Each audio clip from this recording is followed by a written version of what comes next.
Proses memasak kanji rumbi, bubur khas Aceh yang identik dengan bulan Ramadan, termasuk latar budaya, bahan, cara memasak, hingga tradisi penyajiannya.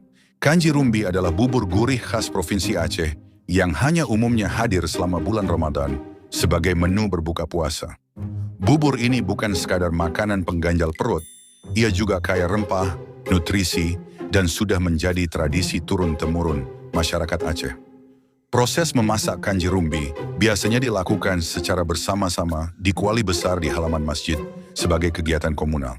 Kaya rasa dan rempah, aroma kuat dan cita rasa unik dari kunyit, kapulaga, dan kayu manis. Menu ini mengandung nutrisi seimbang, beras sebagai karbohidrat, udang atau ayam sebagai protein, rempah alami sebagai sumber antioksidan, mudah dicerna setelah puasa, panjang tekstur lembut cocok untuk berbuka puasa.